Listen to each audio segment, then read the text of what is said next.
depends who the options are. If It's if Imran Khan were running, I would take time to vote for him, but I don't know of any other political the, figure in Pakistan who seems to be uh, worth devoting much political energy and effort to. Sometimes it's worth going to the polls just to vote against the worst, not for anyone. So maybe that's the case in Pakistan too. But elections are, even in democratic societies, functioning ones, they're a small departure from activism. They should take 5 minutes. So when there's an election coming up in the United States, you may uh, take a few minutes away from the regular dedication to activism and say, okay, I'll go to the polling station, push a lever, then I'll go back to work. They're not major issues. It's worth keeping the worst out. But once you've done that, you go back to work. The real politics is everyday education, organizing, whatever kinds of activism can be undertaken. That's what ultimately leads to changes in policies. Uh, so take the United States. The Biden administration actually did have some pretty good domestic policies, but they didn't come from voting. They came from lots of political organizing on the ground.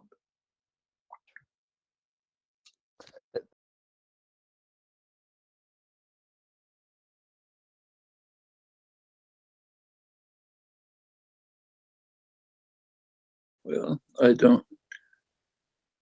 I'm a little reluctant to talk because I've not studied it in any depth, but my general impression is he was making an effort to do some fairly decent things. There were possible criticisms. I don't think anything happened that justified his uh, expulsion from the political system.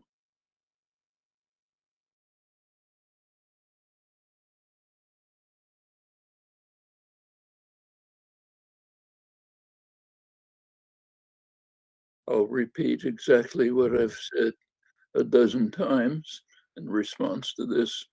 okay. It's plausible to believe that the US would have been involved. It would be certainly consistent with past history in Pakistan and many other places, but there's really no convincing evidence of it that I've seen. Okay.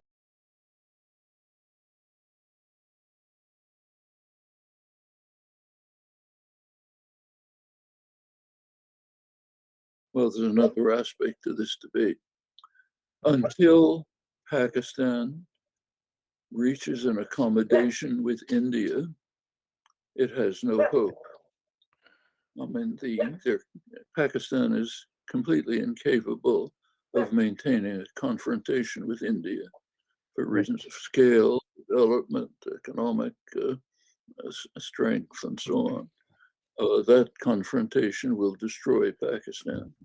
Right. So there must be an accommodation with India so South Asia can become more or less unified and then uh, uh, uh, sharply reduce the enormous waste in military expenditure, Right. weaken the role of the military, then there might be some hope for Pakistan to move on an independent course.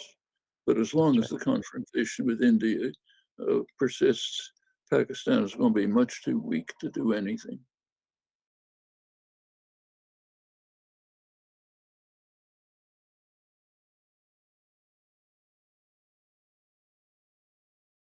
Well, you couldn't find my vision because I didn't express it. I don't Okay. like to talk about things that I haven't studied in some depth. I have impressions, but uh, they're hardly worth talking about. If I look at an issue in depth and with care, I'm willing to talk about it. I'm by no means an expert on the internal affairs of Pakistan.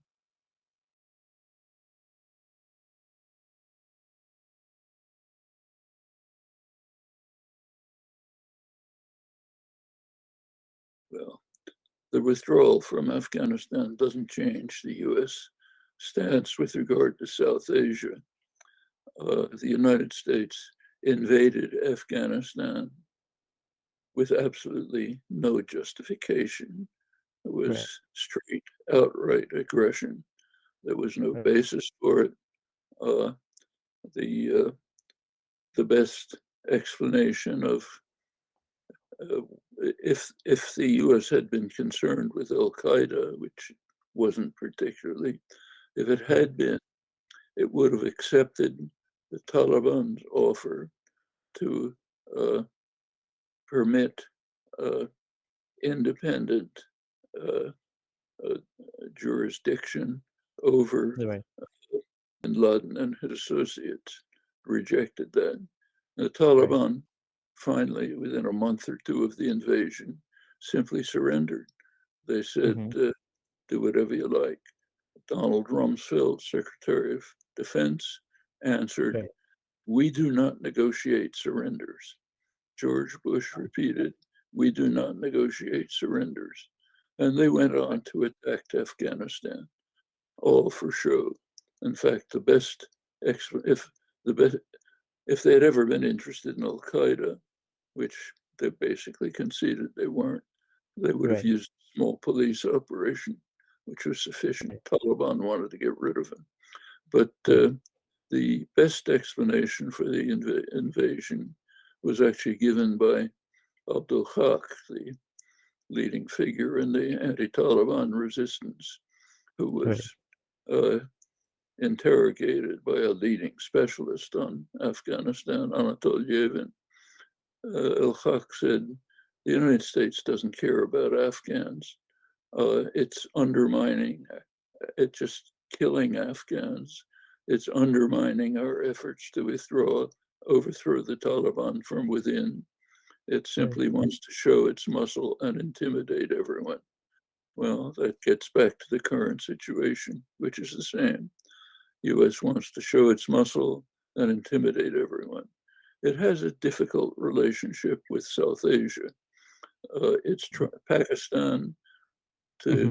the United States has intended from the very beginning to just somehow maintain Pakistan as a client state, uh, gave support for the military when it wanted to overthrow the government, Mm-hmm. gave support to the most brutal governments when it needed their cooperation. Uh, and it's upset about the fact that Pakistan continues to have close relations with China. The United Right. States doesn't like that, but hasn't been able to stop it. Well, somewhat similar with regard to India. Right. India has had a convoluted relationship with India. There's no time to run through it. But in Right. recent years, the United States has been trying very hard to bring India into Mm-hmm. its coalition to confront China. The main Right. concern for US foreign policy is how to undermine China, prevent China's development, and official term is encircle China with a ring Right. of sentinel states heavily armed with precision weapons aimed at China, and to prevent China's technological development by blocking uh, commercial negotiations, both of the Right. United States and other countries with China. Well, India is half in, half out. It has accepted it's part of the so-called Quad, uh, Right. United States, Japan, Australia, India, but it's not an active member, refuses to Right. participate in many US actions, and it maintains its close relations with Russia, much to the consternation of the United States. So it's a mixed story. the Modi administration, which is dismantling Indian secular democracy and Right. instituting Hindu ethnocracy. The United States has no particular objection to that, hasn't acted with That's true. regard to India's virtual annexation of Kashmir. The U.S. Right. maybe says a couple of words about it, but doesn't respond. It basically doesn't care. It wants Right. India to be incorporated in the US-dominated global system, is concerned that India is pretty much refusing, though it maintains reasonably Right. close relations with the United States.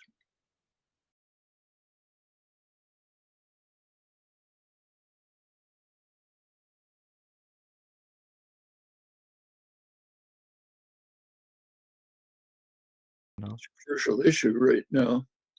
The United States is trying very hard to maintain its position as the single global hegemon, the Right. single dominant power in the world. Right. But it is beginning to fracture. You could see it very clearly in the Munich security conference that just took place in Munich. There was a sharp split between the United States and Western Europe on the one hand, and the rest of the world on the other hand. The United States and Europe were trying very hard to get the countries of Africa, Latin America, South Asia to join them in a war against Russia. They refused, almost totally refused, even in visits to the new president of Brazil, Lula, happened to visit Washington. And even in Right. Washington, he simply told the United States, Brazil is not going to take part in this war. It's not going to send weapons to Ukraine. Same position as all the other Latin American countries, Right. African countries, India, Indonesia. They are not breaking relations with Russia. They are calling for a peaceful negotiated settlement. The United Right. States, with Europe trailing behind it, wants to escalate the war. The rest of the world wants a negotiated diplomatic settlement. Most of the world sees the war as a kind of proxy war between the United States and Russia, fought over Ukrainian bodies. And what Right. they want is an end to the war. There was a very sharp split.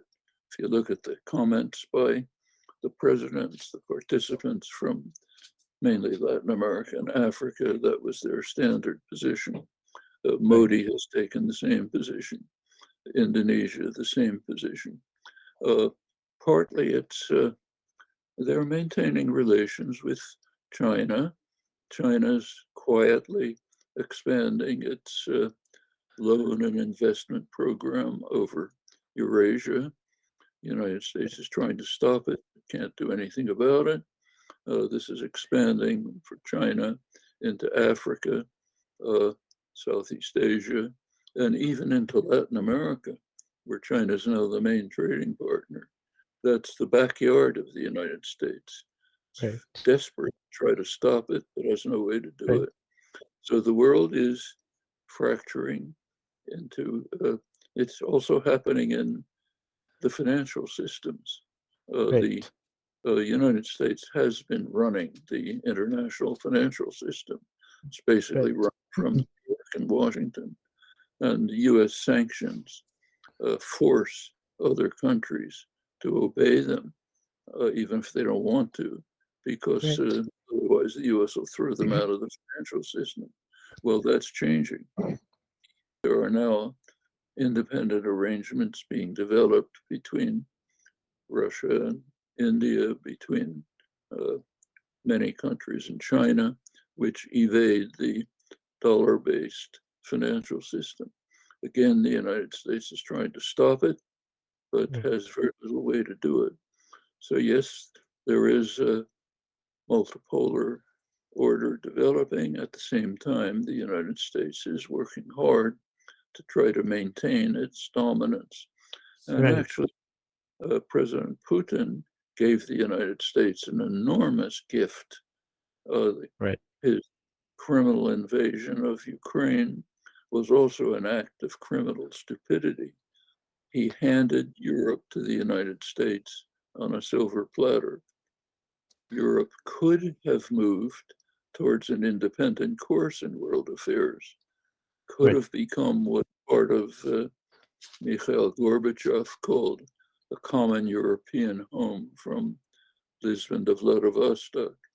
Well, Putin undermined that possibility. Now Europe Right. is virtually a vassal of the United States.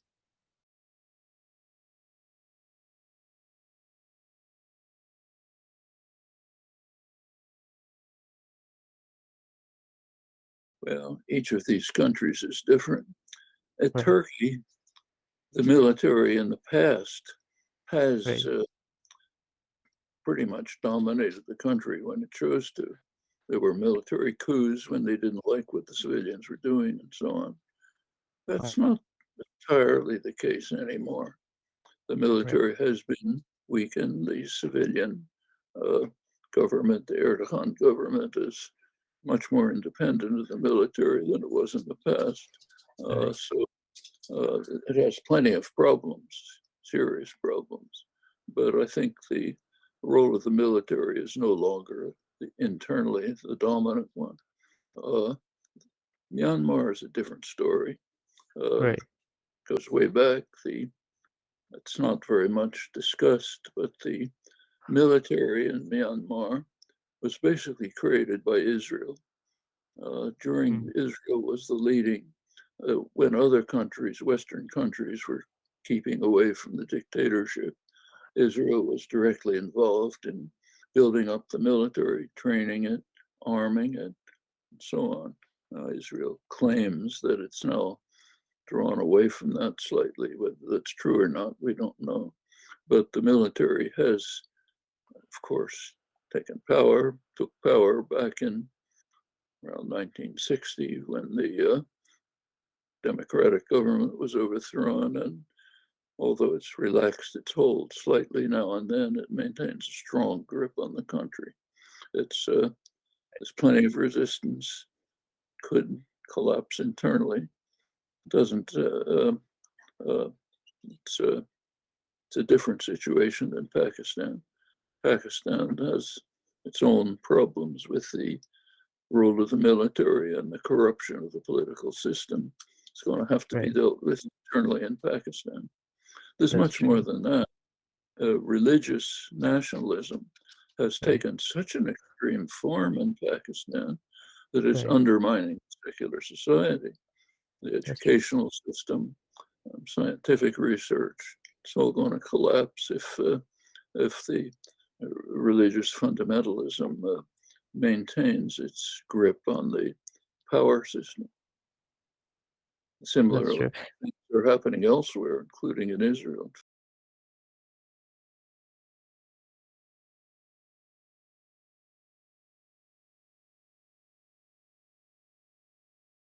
I'm asked questions like this in many countries which are Mm-hmm. similar to Pakistan.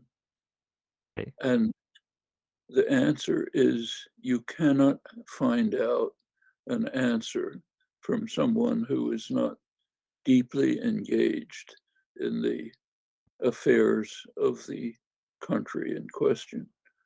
People who ask this question know a lot more about it than I do. There are no general answers.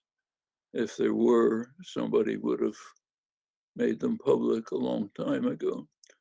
There are no general answers as to how people can get involved in political activism. Certainly not in highly repressive countries, but even Right. in free countries. So Right. suppose some young person in the United States Right. wants to know how to get engaged in political activism. There's Right. nobody in the world that they can turn to. Right. Certainly nobody outside the United States. You have to know the specific circumstances, what the options are, I mean, I have friends in Pakistan who are Mhm.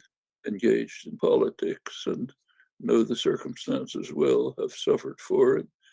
They Right. can perhaps give some answers, but it just doesn't make sense to look to the outside to find Right. someone who can give an answer, a general answer to questions which depend on specific circumstances, on the Right. details of what are of it possible, on the Right. person in question, what the person is willing to undertake and endure.